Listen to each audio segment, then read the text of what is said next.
صباح الخير عليكم. النهارده عامله لكم بقى حاجه احنا بنصرف فلوسنا كلها عليها عشان ناكلوها من بره بس، اللي هي الشاورما السوري. طبعا كلنا بنحبها جدا وكلنا بنحب ان احنا نجيبها من المحلات السوري.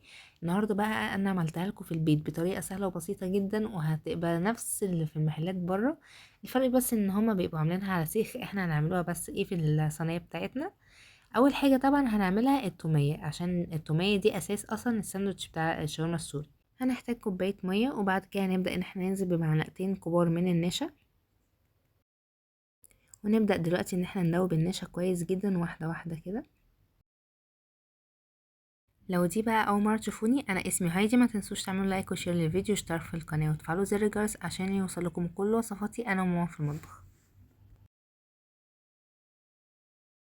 هنستمر في التقليب لغايه ما تبدا انها تتقل معانا، وتبدا ان يبقى لونها شفاف خالص.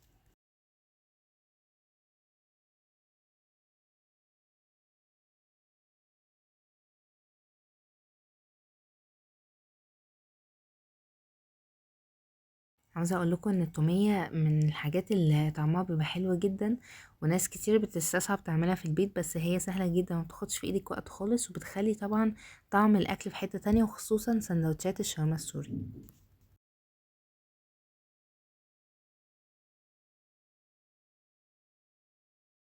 بس كده احنا ده اللون اللي احنا عايزينه، انها تبدأ يكون لونها زي الشفاف كده.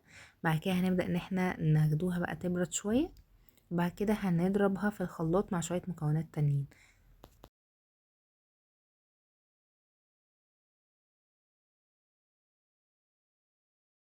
طبعا عشان هي اسمها تومية فهنحتاج طبعا توم. هنبدأ ان احنا ننزل بمعلقة توم كبيرة، زي نص معلقة ملح. وهنبدأ بعد كده نجيب لبن ساقع وننزل واحدة واحدة كده، ونبدأ ان احنا نضرب لغاية ما نوصل للقوام اللي احنا عايزينه.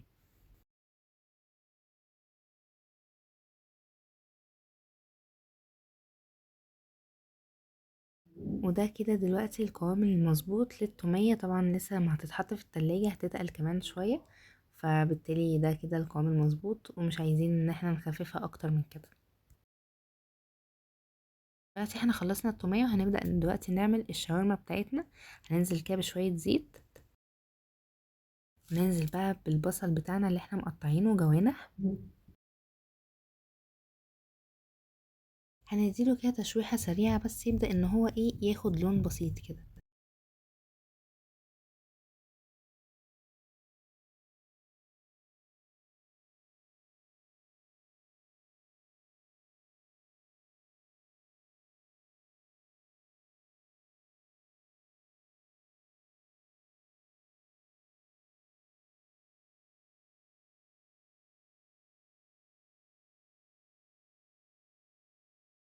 دلوقتي بقى هننزل بالبهارات بتاعتنا، نص معلقة ملح على نص معلقة كمون. وبعد كده هنحتاج بهارات اللي هي بتاعة الشاورما.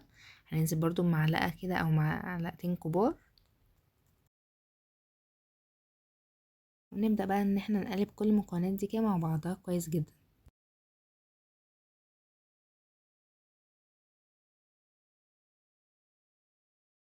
هنكون بقى مجهزين شوية فلفل كده ألوان، أخضر وأصفر وأحمر، متقطعين كده برضو زي الجوانح، أو ممكن اللي هي يبقى بالطول كده، يكون رفيع ما يكونش تخين قوي.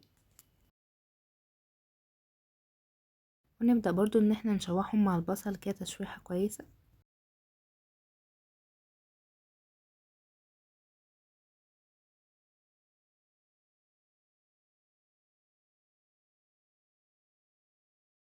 دلوقتي هنبدأ ان احنا نفضي الصينية بتاعتنا عشان نعمل في نفس الصينية الفراخ. طبعا ده بيديها طعم حلو، وفي نفس الوقت عشان ما نوسخش بقى مواعين كتير. بقى مش هنحتاج مواعين كتير في الوصفة دي خالص، هي صينية واحدة.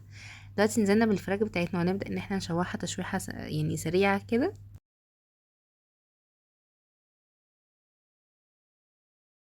دلوقتي بقى هنبدأ ان احنا ننزل برضو بشوية بهارات، يعني زي نص معلقة كمون على معلقة برضو خلطة شاورما.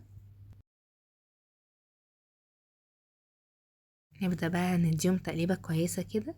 وعايزة اقول لكم ان الشاورما مش بيتحط عليها فلفل اسمر خالص. دلوقتي بقى هنبدأ ان احنا ننزل البصل والفلفل اللي احنا كنا مشوحينهم على الفراخ، ونبدأ ان احنا نديها تقليبة كويسة قوي كده. بس كده احنا كده خلاص خلصنا الشاورما. عايزه اقولكم انها ما اخدتش في ايدينا وقت خالص، ومش صعبه يعني، مش حاجه انها مستحيله انها تتعمل في البيت، وكمان حاجه موفره جدا، غير طبعا الساندوتش بره بقى بالشيء الفلاني دلوقتي. تكلفه عاليه جدا ان احنا مثلا ناكل مثلا 10 ساندوتش كده من بره، تلاقوا دفعتوا مبلغ وقدره، بما اننا ممكن ان احنا نعمل في البيت حاجه سهله وسريعه وتكون صحيه اكتر كمان من اللي احنا بناكلها من بره. تعالوا بقى دلوقتي اقول لكم ازاي ان احنا نعمل الساندوتش اصلا بتاع الشاورما. اول حاجه هنحتاج طبعا ان احنا هنحط معلقتين توميه، وبعد كده هنبدا ان احنا ننزل بالشاورما. طبعا دي بتبقى حاجه على حسب الرغبه. عايزين مثلا الساندوتش يبقى مليان حشو، حطوا حشو كتير. عايزين مثلا الحشو يبقى قليل شويه، تمام. دلوقتي احنا حطينا الشاورما، وهنبدأ ان احنا طبعا لازم يكون عندنا خيار مخلل، لان ده برضو بيخلي الساندوتش بتاع الشاورما في حتة تانية خالص. يكون برضو مقطعينه كده بالطول، عشان يبقى سهل ان احنا نحطه في الساندوتش، وان احنا نلف الساندوتش كويس. بس ودلوقتي بقى هنجيب الجزء ده كده على الجزء، يعني هو بص الفيديو شارح نفسه، مش محتاج ان انا اشرح اكتر من كده. هنبدأ ان احنا نلفه طريقة سهلة خالص، مفهوش اي تعقيد. وهنبدأ ان احنا نحطهم بقى في الطاسة ونشوحهم. الموضوع سهل قوي قوي قوي بجد يا جماعة، جربوا الشاورما في البيت. حاجة تانية خالص هي، طبعا مش هتبقى شبه الشاورما السوري 100%، بس طعمها حلو، وحاجة مقاربة ليها، وطبعا حاجة صحية زي ما انا قلت لكم كده. مش هنحتاج ان احنا نصرف مصاريف كتير عشان نجيب مثلا ساندوتش من بره دلوقتي بقى ب50 وب60 جنيه، ده لو في الاسعار دي دلوقتي اصلا. دلوقتي بقى هنجيب الجريل ونحط مثلا زبدة او سمنة اللي عندنا متوفر عندنا نحطه، وبعد كده نبدأ ان احنا نحط بقى ايه السندوتشات. شايفين الحركة بتاعت المونتاج الجامدة اللي انا عاملاها دي؟ سندوتشات كده بتتحط لوحدها مش بايدي طبعا. بس دلوقتي بقى هنبدأ ان احنا نحمرهم. طبعا الكلام ده ما بياخدش يعني 10 دقايق كده، يعني 10 دقايق كمان كتير قوي. فالموضوع سهل جدا، جربوه بجد. وزي ما انتم شايفين كده السندوتشات كانت جامدة جدا. والعيش السوري ده ممكن نشتريه من اي فرن او من اي حد عنده سندوتشات سوري، مع شوية شيبسي بقى وبيبسي. احنا كده خلاص، احنا كده اتغدينا من بره اصلا.